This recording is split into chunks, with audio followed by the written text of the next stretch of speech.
Hi. Hi. Just that I have like a whole bunch of intention, like the Mm-hmm. worksheet filled out, and the only one I think I really have is my work one. But I don't know. Am I supposed to just look at it every day and read it? Like, This is where I hate to say it, guys, but this is where the question comes: how badly do you want what you want? hmm Right?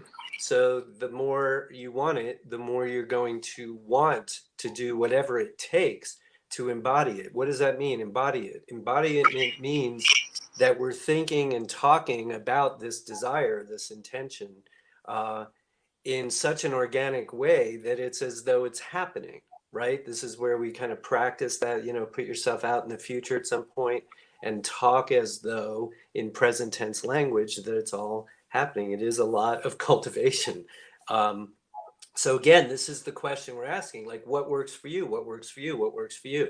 Nick is talking about a daily practice. He's got 6 or 7 of them, as we've discussed, right? This is very similar to my own practice. It's like, I don't whatever the intentions are, it's like, okay, I've got the morning, I don't have all day for this, but I have some time and I'm choosing to commit the time. And which one of these needs some attention? And poof, listening to inspiration, there it is. Okay, there we go. So how am I feeling about this intention? Am I in alignment with it? What does alignment with it mean? It means you can read it, think about it, talk about it, and you're like, yeah, let's go. That's it. Foot on the brake. It's like, if that's the case, that's exactly when we want to address the brake material so that we can stay aligned with this thing. So how do you typically learn? So repetition is a huge part of it. I mean, it's not rocket science, it's neuroscience, right? And so when we talk about any of us, we all have an experience of having an old, outdated, non-serving belief that is so in us that we question whether or not it can ever be out of us, right?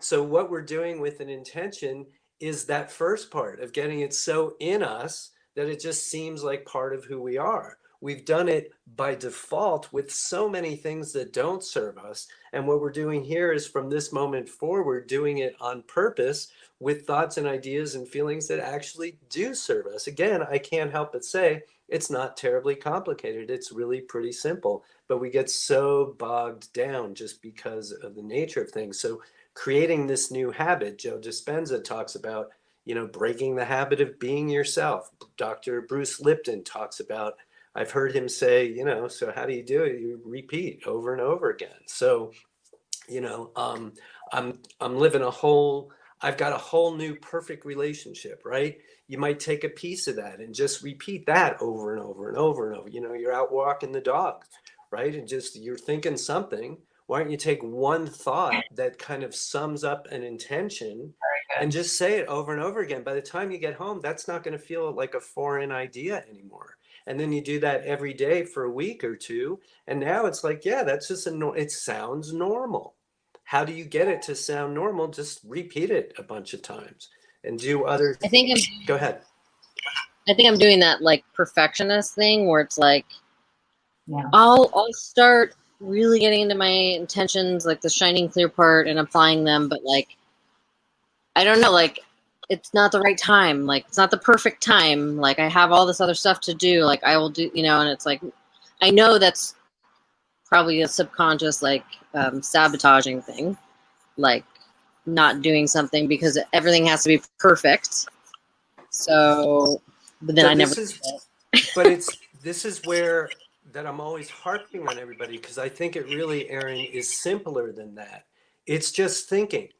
So, you know, it seems that most of us humans walking around these days are having a thought a second,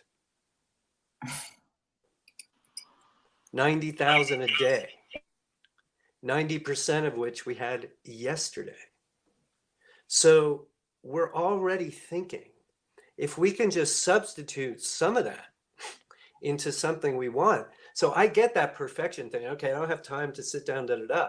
But you can distill any intention down to a sentence, right? And just choose on purpose while you're taking a shower, while you're cooking dinner, while you're whatever, driving somewhere. You know, what am I thinking? Oh, I'm just going to think this on purpose. You know, this is what I've talked about before, like, you know, out on a hiking trail and my knee hurts. I don't even like saying that because it almost, so what do I think about? I don't think about my knee hurting. I think about I'm stronger and healthier than I've ever been, because stronger and healthier than I've ever been is like a distillation of one of my intentions for my physical health, right?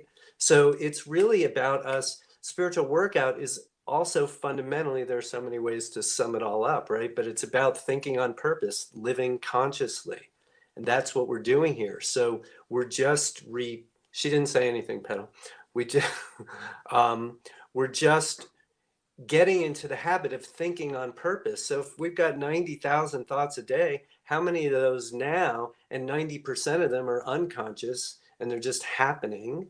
How many, you know, we can make a real dent in that by doing any number of the kinds of things we're talking about, which is really one thing, which is just find a way to repeat it over and over and over again so that it really starts to sound normal. And then, of course, the feeling part goes along with it, and we start to focus on the feelings. And wow, okay, well, I'm intending to feel connected with my communication intention. What does connection feel like? Can I conjure that up right here? Have I had an experience of it recently?